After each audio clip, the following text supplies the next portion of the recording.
नमस्कार दोस्तों।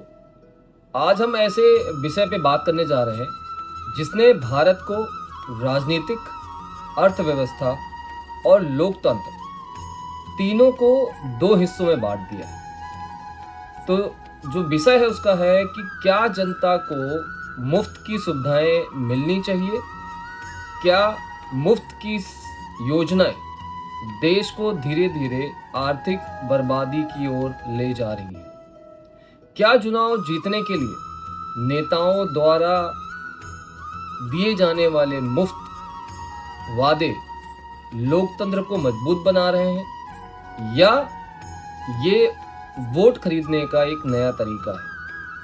क्या गरीबों को मुफ्त राशन, मुफ्त बिजली, मुफ्त शिक्षा और मुफ्त इलाज उनका अधिकार है, या फिर हर चीज मुफ्त देने से मेहनत करने की आदत खत्म हो जाती है? आज हम किसी पार्टी की नहीं बल्कि सोच की बात करेंगे। फ्रीवीज आखिर होती क्या है? सबसे पहले यह समझना जरूरी है कि फ्रीबीज और वेलफेयर स्कीम में फर्क क्या है। अगर सरकार गरीब के बच्चों को पढ़ा रही है, गरीब मरीजों का इलाज हो रहा है, बुजुर्गों को पेंशन मिल रही है, तो इसे सामाजिक सुरक्षा कहा जाता है। लेकिन अगर चुनाव से ठीक पहले मुफ्त लैपटॉप, मुफ्त टीवी, मुफ्त स्कूटी, मुफ्त बिजली, मुफ्त गैस, मुफ्त नगद पैसे सिर्फ वोट पाने के लिए दिए जाएं, तो लोग इसे फ्रीबीज कहते हैं। यहीं से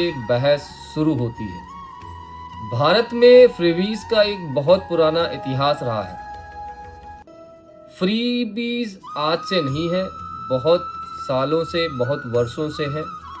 आज़ादी के बाद से ही जितनी भी सरकारें आई, सब सब्सिडी देती रही हैं। हरित क्रांति में खाद पर सब्सिडी, गरीबों के लिए राशन, किसानों की सहायता। फिर समय बदला, राजनीति बदली, चुनाव में मुफ्त चीजों की घोषणा होने लगी और उनकी मांग बढ़ने लगी। आज लगभग हर राज्य में किसी न किसी रूप से मुफ्त योजनाएं चलाई जा रही हैं। मुफ्त योजनाओं के पक्ष में तर्क: अगर हम निष्पक्ष रहें तो मुफ्त योजनाओं के कई मजबूत तर्क हैं। गरीबी एक बहुत बड़ी वास्तविकता है। भारत में करोड़ों लोग आज भी सीमित आय पर जीवन जीते हैं। अगर सरकार राशन ना दे तो कई परिवार भूखे रह जाएंगे। शिक्षा और स्वास्थ्य का अधिकार भी लोगों को है। क्या गरीब बच्चे इसलिए नहीं पढ़ सकते या पढ़ाई छोड़ दें कि उनके पास पैसे नहीं है? अगर सरकार शिक्षा मुफ्त कर देती है तो ये निवेश है, खर्च नहीं। आर्थिक असमानता कम होती है। एक तरफ अरबपति, एक तरफ मजदूर। सरकार टैक्स लेकर गरीबों की मदद करती है। इसे वेलफेयर स्टेट कहा जाता है। संकट के समय में भी फ्रीबीज जरूरी है। कोविड महामारी में गवर्नमेंट ने बहुत सारा फ्रीबीज दिया। मुफ्त राशन ने करोड़ों लोगों की मदद करी। अगर वह सहायता नहीं मिलती तो हालत और खराब हो सकते थे। फ्रीबीज के खिलाफ भी एक तर्क है जो दूसरी तस्वीर बयां करती है। पैसा किसका है? जो फ्रीबीज बांटी जा रही है वो वास्तव में पैसा आम जनता का है। कोई चीज वास्तव में मुफ्त नहीं होती है, कोई ना कोई उसका मूल्य चुका रहा होता है। सरकार के पास अपना पैसा नहीं होता। जो पैसा खर्च होता है वो टैक्स देने वालों का होता है। इसलिए सवाल उठता है, क्या टैक्स देने वालों का पैसा सही से उपयोग हो रहा है? सरकारी कर्ज बढ़ता है।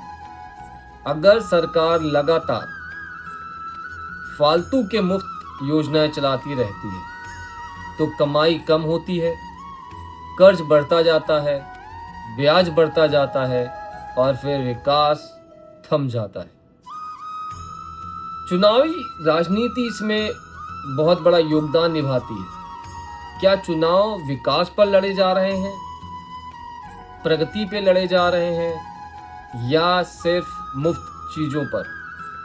अगर हर चुनाव में सिर्फ एक ही नारा है, सबसे ज्यादा मुफ्त चीजें कौन देगा, तो इससे लोकतंत्र कमजोर हो जाता है, मेहनत के भावना पे भी असर पड़ता है। कुछ विशेषज्ञ मानते हैं कि लगातार मुफ्त की सहायता लोगों को सरकार पर निर्भर बना देती है। हालांकि ये योजना हर पे लागू नहीं होती है। दुनिया में कुछ उदाहरण भी हैं। कई विकसित राज्य जो है, देश जो है, वो वेलफेयर योजनाएं चलाते हैं। यूरोप के कई देशों में शिक्षा और स्वास्थ्य काफी हद तक सरकारी सहायता से चलती है, लेकिन वहां टैक्स भी बहुत अधिक है। दूसरी ओर कुछ देशों में अत्यधिक सरकारी खर्च और कमजोर वित्तीय प्रबंधन से आर्थिक संकट भी पैदा हुए। इसलिए संतुलन बनाना सबसे महत्वपूर्ण है। भारत में बहुत सारी मुफ्त की योजनाएं हैं। आज जानते हैं कि कौन कौन सी योजनाएं हैं। तो 5 किलो मुफ्त राशन मिलता है, 5 किलो 10 किलो जो भी मिलता है, तो एक मुफ्त राशन की व्यवस्था है।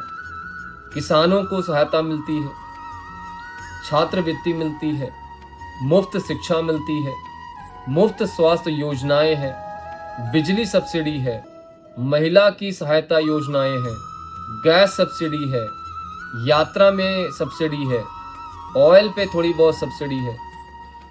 अब सवाल यह है कि क्या ये योजनाएं मुफ्त हैं? सवाल यह है, क्या ये योजनाएं सही जरूरतमंद तक पहुंच रही हैं? सबसे बड़ा सवाल, क्या अमीर और गरीब दोनों को समान मुफ्त सुविधाएं मिलनी चाहिए? अगर कोई करोड़पति है तो वो भी सब्सिडी ले जो गरीब ले रहा है, तो क्या ये सही न्याय है? अर्थशास्त्र क्या कहता है? अर्थशास्त्री कहते हैं, अगर सरकार शिक्षा, स्वास्थ्य और पोषण पर खर्च करती है तो भविष्य में देश अधिक बलवान उत्पादक बनता है। लेकिन अगर खर्च केवल चुनाव जीतने के उद्देश्य से हो और उसका कोई लंबा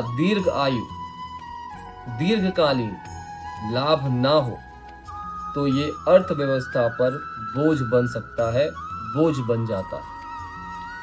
सुप्रीम कोर्ट में भी बहुत सारी बहसें छिड़ी और सुप्रीम कोर्ट ने क्या कहा वो आज जानते हैं।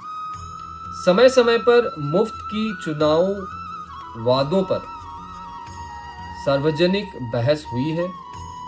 ये सवाल भी उठा है कि क्या चुनाव में असीमित मुफ्त वादों पर कोई कड़ा नियम नहीं होना चाहिए।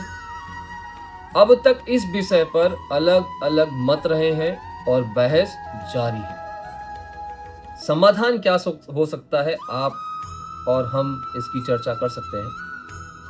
मेरे अनुसार समाधान 3 बातों में है। जरूरतमंद लोगों की सहायता हो, चुनावी लालच कम हो, मुफ्त की जगह अवसर दिए जाएं, रोजगार दिए जाएं। गवर्नमेंट को रोजगार, शिक्षा, स्किल डेवलपमेंट, बिजनेस ग्रोथ पर ध्यान देना चाहिए ताकि लोग हमेशा गवर्नमेंट पर निर्भर ना रहें। दर्शकों, आपसे सवाल है, आप फैसला करें, क्या सरकार का काम लोगों को सिर्फ फ्रीबीज देना है या एक ऐसे भारत का निर्माण करना है जहां पर किसी को मुफ्त की सुविधा की जरूरत ही ना पड़े? क्या फ्रीबीज गरीबों का अधिकार है या सिर्फ राजनीति का हथियार? क्या टैक्स देने वालों का पैसा इसी तरीके से उपयोग होना चाहिए या गवर्नमेंट को टैक्स का पैसा शिक्षा, स्वास्थ्य, रोजगार और बुनियादी ढांचों पर लगाना चाहिए? एक मजबूत राष्ट्र केवल मुफ्त की योजनाएं बांटने से नहीं बनेगा। एक राष्ट्र गरीबों को पीछे ढकेलने से भी नहीं बनेगा। असली प्रश्न फ्रीबीज या नो फ्रीबीज का नहीं है। असली प्रश्न है, क्या सरकारी सहायता सही लोगों तक, सही समय पे, सही उद्देश्य से और देश की क्षमता के अंदर पहुंच रहा है? यदि उत्तर हाँ है तो हम सही दिशा में हैं, योजनाएं समाज को मजबूत बनाएंगी। यदि उत्तर ना है तो योजनाएं सिर्फ और सिर्फ फाइनेंशियल बर्डन, वित्तीय बोझ, राजनीतिक प्रॉब्लम्स और आने वाले समय में कई चुनौतियों का कारण बन सकती हैं।